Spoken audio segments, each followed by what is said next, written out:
நிறைய பேருக்கு இந்த ப்ராப்ளம் இருக்கு. ஆஃப்டர் இப்போ செகண்ட் டெலிவரி முடிச்சிருப்பாங்க இல்லையா? ஆமா. அவங்களுக்கு தான் என்ன பண்ணாலும் கண்ட்ரோல் ஆகல.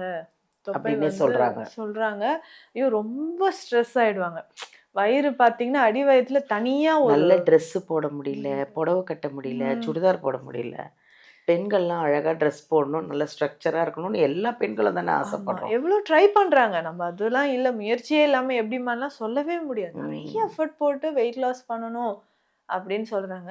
சின்ன சின்ன தவறுகள் மட்டும் நம்ம கரெக்ட் பண்ணிட்டோம்னா, ஈஸியா வெயிட் லாஸ் பண்ணிடலாம். ம். தொப்பையும் குறைஞ்சிரும். ம். பார்த்தீங்கன்னா, நார்மலா சொல்றது ம். அடி வயித்துல இப்படி பேக் மாரி இருக்குன்னு புடிச்சு காட்டுவாங்க. ஆமாமா. கையால இப்படி புடிச்சு காட்டுவாங்க. "இங்க ஆமா. பாருங்க மேம் எவ்ளோ இது வேஸ்ட்டா தொங்குது அப்படியே வயிறெல்லாம் நெறைய தொங்குதே பேருக்கு. இது ஏன்?" அப்படின்ட்டு. அதுவும் இந்த மெனோபாஸ் டைம்ல ஒரு 45 இயர்ஸ்க்கு அப்புறம் ம். நெறைய பெண்கள் இதனால ரொம்ப ஸ்ட்ரெஸ்ஸுக்கு உள்ளாகுறாங்க.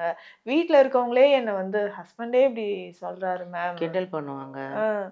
ஸோ நான் வீட்டுக்காக உழைச்சு உழைச்சு தான் கிட்ஸுக்காக வேலை பார்த்து தான் என்ன நான் பார்த்துக்காம இப்படி ஆயிட்டேன். இப்போ அவங்கெல்லாம் ஒரு ஸ்டேஜுக்கு வந்ததுக்கப்புறம், எனக்கு ரொம்ப மன உளைச்சலா இருக்கு, ஸ்ட்ரெஸ்ஸா இருக்கு அப்படின்னு சொல்றாங்க. ஆஃபீஸ் ம். போறவங்க நெறைய லேடீஸும் இப்படி ஃபீல் பண்றாங்க.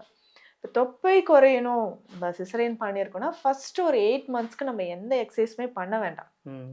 8த் மந்த்துக்கு அப்புறம் ம். ஒண்ணு ஒண்ணா நம்ம ரெடி பண்ணிக்கலாம். ஸோ நம்ம ட்ரீட்மெண்ட் எப்படி இருக்கும்னா, ம். ஃபர்ஸ்ட்டு டீடாக்ஸ் மெடிசன் நம்ம குடுத்துர்றோம். ம். பாடியில இருந்து கழிவுகள் வெளியேறணும். ம். முன்னாடி எல்லாம் பார்த்தீங்கன்னா, அந்த பிரசவம் முடிஞ்ச உடனேயே ம். பிரசவ லேகியம் குடுப்பாங்க. ஆமா.